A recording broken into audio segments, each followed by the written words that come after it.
TG Tutorials. I'm reliable. Hey guys, welcome to another episode of TG Tutorials. I am Matt, and today I'm going to teach you how to record footage and take it from your 3DS onto your computer. Stream it onto there, and you can actually use it for Let's Plays and anything else you really want to use it for. But before we go on with the tutorial, I do want to mention to you guys that sadly this method is not free. That made me very sad, but I mean, sadly it is a method that you do have to use a capture card with, and I will tell you exactly what you need in a minute. Before we do, I want to mention that I actually did an unboxing video of the 3DS with a capture card that you can also find on this channel, and later on, either today or this week, you will actually be getting a video where I discuss the pros and the cons of the capture card that I got. Alright, so enough of me here, and let's cut to what you need. The model of 3DS that I will be using today will actually be the original 3DS, and if you want to get one just like this, then I've noticed that online, as of this recording, you could get it for as low as $100, or even less than that. And the next thing you're going to need is a capture card for your 3DS. Now, if you don't have a 3DS yourself, you can buy a new 3DS with the capture card installed, but that will run you at about $500. And sadly, it doesn't matter which version of the 3DS that you go for, it's still going to be $500 regardless. The only price drop I noticed for buying a new 3DS was when you went for a Japanese one instead of a US or European one. But if you already have a 3DS and you want to get it installed onto it in the same way that I did, then you only have to pay $240. And I said only because compared to $500, $240 is not that bad. However, you do have to account for shipping. This mini USB has one side going into your capture card and the other side going into your computer. This cord does come with your order, but if you want an extra one just in case, you can get it off of the website itself and it'll cost around $6. And here you can see where to plug in the mini USB. And that's what you need. Now, assuming that you actually got the capture card and now you're wondering how to install it, don't worry, that's included in the tutorial as well. So let me show you right now how to install the capture card onto your computer. Alright guys, if you bought this through KatsuKitty, then you actually got yourself a paper that tells you what to do, but I'm just going to go through it myself with you guys in the off chance that you didn't get that paper. Although if you didn't, you may not have gotten a serial number, which that will definitely be a problem because you do need that to run this software. So I would hope that you have the paper and you just kind of need my guidance going through it with you guys. So let's go through some of it right now. Alright, so like you see on the screen, type in katsukitty.co.jp/3dsview.zip. I will be doing the PC version. I believe the Mac version will be very similar in how you install it. If there are problems with the Mac version, I'm sorry, but I cannot help you there. Also, it says on the page to please be careful when plugging and unplugging the USB cable. If strong pressure is applied to the USB slot when the cable is connected, the capture card may not be recognized. And if the capture card has issues, please ask us to repair it. If you attempt to disassemble the kit, you will void your warranty. Now, I will be doing a 3DS capture card pros and cons on this specifically later on in a different video. I think I mentioned that earlier in this video itself. And I just want to mention that I will talk about the whole voiding the warranty thing and why I'm not a big fan of that necessarily. I've noticed that sometimes it can be unresponsive. It might be because I put the HTTP there, because I actually went on Reddit, which is this page, by the way, in case anyone else is having issues, and when I clicked on the link there, it worked just fine. So I don't understand why there was an issue, but there was, and thankfully we were able to resolve it, and now we have a copy of the software. The first thing you want to do is go to Driver. Alright, so the next thing you're going to do is click 2016, go to Files, and the reason why you want to do this is because you want to see whether or not you want the 32-bit or the 64-bit, and depending which one you want, you can click on that. I'll click on 32-bit myself. Now, I've already installed this, but, well, okay, I guess I was wrong. So I clicked on the 64-bit. I'm going to go to Next. Now, I already installed this. I don't want there to be any errors if I click to install again, so I'm going to X out of it. Now, it might take a long time to install depending on what kind of computer you have. And now that you've installed it, let's check out some footage of what you'll be doing with your 3DS. Alright everybody, so we have 3DS here. Now let's make sure to take the USB and plug it in. Now make sure to plug it in so where you see the logo of the USB actually facing you, and again, be very gentle with it. So plug it in like so. Okay. And of course, take the other end and plug it into your computer. Should be self-explanatory, but, well, you know. Alright guys, we're back in the main folder, as I'm sure you can see. And something else that I'm sure you can see is the fact that there's a 3DS view for the X64, and the other one is for the X32. So depending on which one you installed, click on that one. Another thing that I imagine is self-explanatory.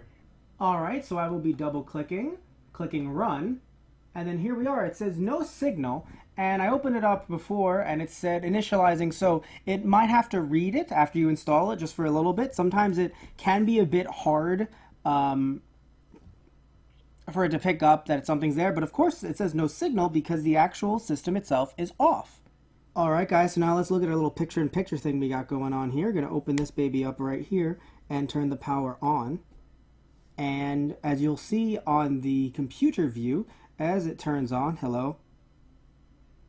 DS. Is everything okay, DS? Everything's okay. All right. And you can see right over there, it is actually on our screen right now. And that is obviously really cool. So you can actually see it here on, and of course, I will be moving around, and it's almost instantaneous, which is actually really nice. So there isn't any lag. So I believe if anyone wants to do any live streams, there will be no lag or very, very little lag, which is actually a problem when using other capture devices for consoles.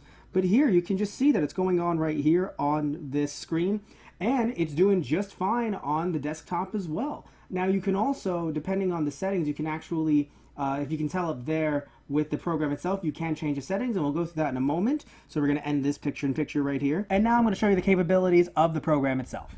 Now there's one thing I want to add. You do have to put in the product key when you actually first start this thing up. It's going to ask you for it, and you have the serial number, i.e. the product key, so you'll be just fine to put that in yourself. There's a bunch of different cool things that you can do here. I haven't messed with much of the settings myself, but I think one that I really enjoyed is actually going to 3D mode and being able to turn on the 3D. Now, I'm not a big fan of 3D on 3DS, so I actually, to be very honest, don't care. But that doesn't mean that you might not care. So that's actually a really cool function that they have in this software. Even though I really don't use these, I want to show you guys transfer mode over here. All right, and then you also have the back buffer size, as well as the thread priority, and there's a USB receiver, drawing, and sound. So you can actually use sound when recording this if you want to record the game with your sound on, assuming that you're doing this for Let's Play purposes. Also, I believe the USB receiver option is trying to tell the computer, hey, rank this the highest priority in case you have other stuff going on in the background, depending on how your, or rather how good your computer is. Mine isn't that good, so I will not be doing much when streaming other than just, or doing, recording other Let's Plays than just having the game footage on. So there's filtering, size adjust, and display. Now display is the coolest thing to me because I like it to be up and down like this. That's what I prefer. I'm a big fan of that, but you might not be. So you could actually click side view mode, and now, as I'm sure you guys can see, they're side by side. Yeah, there we go, side by side. I was like, X, what are you doing? What are you doing, Pokemon X? Yeah, now they're side by side if that's the way you want to do your Let's Plays or your reviews. And if you're playing a game where the bottom half is not necessary, you can just do the full display right there, which I think is a little bit awkward, but hey, if you only want to record that, if you're doing Pokemon and you don't really care about the second half because you're just doing gameplay footage, then here you are. There's also separating screen spacing. If I'm correct, that should... Okay, there it is. All right, it spreads it out as if it's an actual 3DS. I can actually, in my mind, picture the outline of it right now. That's actually really cool. I didn't even know about that function myself, so I might actually be using that to make it easier for when I do Let's Plays. Or I might not be, because I already have the system down, sort of. So, I mean, we'll see what happens with that. But I think it's really cool to do that for anyone who wants to get that 3DS experience, you know, and not have to do something in editing software to kind of split it up themselves. You can also look at the ratio of screen. I really don't mind the way it is right now, but I mean, if you want, you can make that one bigger or that one even bigger. Jeebus. Okay, fine. I'm cool with it being equal-ish, guys. I don't know why you'd need rotation, but I mean, if you did, then here it is. Now it's become full screen. I don't need it to be full screen, so I'm going to get the heck out of here.